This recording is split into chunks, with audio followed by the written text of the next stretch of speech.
Alors, la rémunération d'un dirigeant, et là je vais surtout me consacrer maintenant à la rémunération des dirigeants, puisqu'on l'a vu pour les administrateurs, c'est des jetons de présence.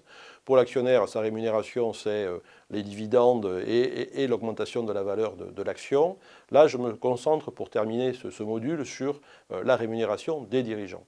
Et cette rémunération, elle est composée de différentes catégories d'éléments. D'abord une partie fixe qui va être proposée par le conseil d'administration et le comité des rémunérations.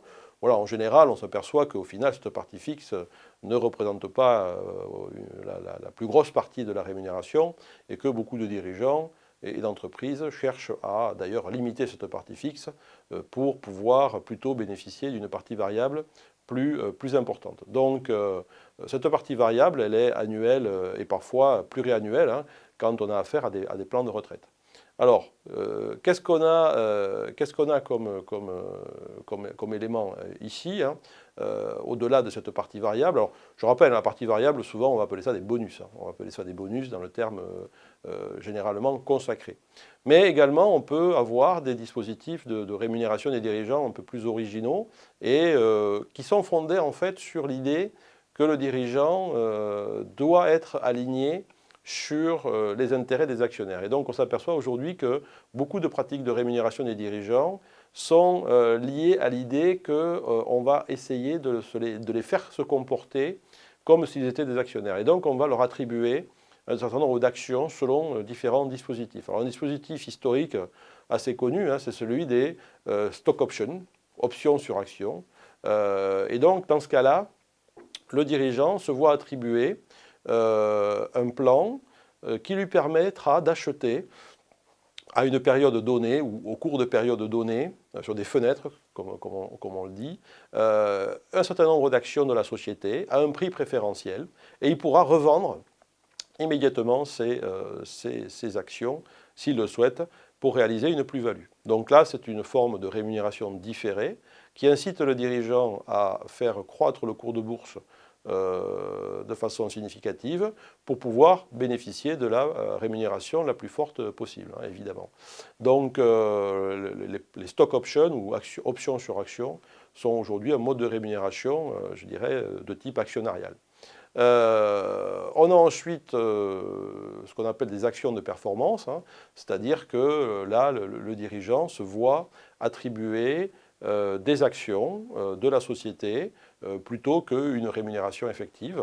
Là aussi, il doit les conserver un certain temps avant éventuellement de les revendre. Ces actions de performance sont liées à des résultats de la société qui sont très favorables et voilà, on va lui donner accès à des actions, cette fois-ci pas à un prix préférentiel pour les revendre immédiatement, mais il devient détenteur d'un certain nombre d'actions et au bout d'un certain temps, s'il veut revendre ces actions pour compléter sa rémunération, il devra le signaler, cela fera l'objet d'une publicité évidemment dans le rapport annuel ou le document de référence. Ce qui a beaucoup fait débat également, c'est les plans de retraite, on appelait ça d'ailleurs les retraites chapeaux. Donc la loi prévoit des plans de retraite complémentaires pour les hauts dirigeants, dans certaines conditions. Plans de retraite qui sont alimentés à la fois par le dirigeant lui-même, ça souvent on ne le dit pas au moment de certaines polémiques autour de rémunération, mais ce plan de retraite il est alimenté par le dirigeant lui-même et il est évidemment alimenté par l'entreprise. Donc là aussi, on a une rémunération différée et le dirigeant pourra obtenir sa rémunération une fois seulement qu'il sera à la retraite. Et souvent, les polémiques naissent autour de ces plans de retraite parce que, au sortir de 10-15 ans de cotisation à ce plan de retraite, évidemment, les sommes à la disposition du dirigeant, mais qu'il ne reçoit pas en général d'un coup, qui lui seront versées tout au long de sa retraite, les sommes peuvent apparaître extrêmement conséquentes et c'est ça effectivement qui choque souvent les observateurs ou les autres parties prenantes. Et puis évidemment, n'oublions pas les avantages en nature. Les avantages en nature font partie de la rémunération, appartement de fonction, voiture, carte bleue, carte d'affaires. Tout ça également doit être connu, doit être apprécié par le comité des rémunérations et doit être validé par le conseil d'administration. Donc c'est bien tout ça, toutes ces composantes qui constituent la rémunération globale, et c'est cette rémunération globale que l'on doit apprécier au regard des critères que le code AFEP-MEDEF a souligné.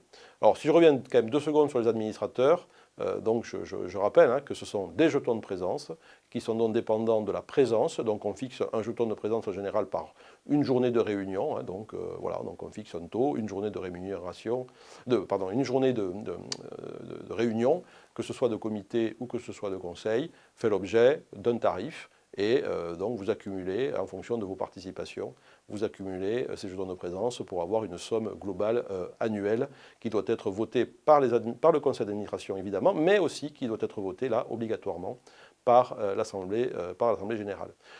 S'il y a des avantages particuliers, il faut aussi les indiquer. Et là aussi souvent on a des polémiques parce que les conseils d'administration font des voyages d'études, des voyages, je dirais, parfois un peu d'agrément. Et ça, c'est très surveillé parce que là aussi, ce seraient des avantages de nature qui ne seraient pas déclarés. Donc aujourd'hui, les conseils font attention à ça, peuvent organiser des séminaires de travail, je dirais, dans des conditions plus favorables qu'une salle de réunion de l'entreprise.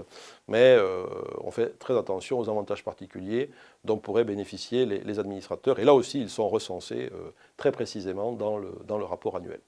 Donc voilà un petit peu ces éléments, ces considérations sur la composition de la rémunération des dirigeants et des administrateurs.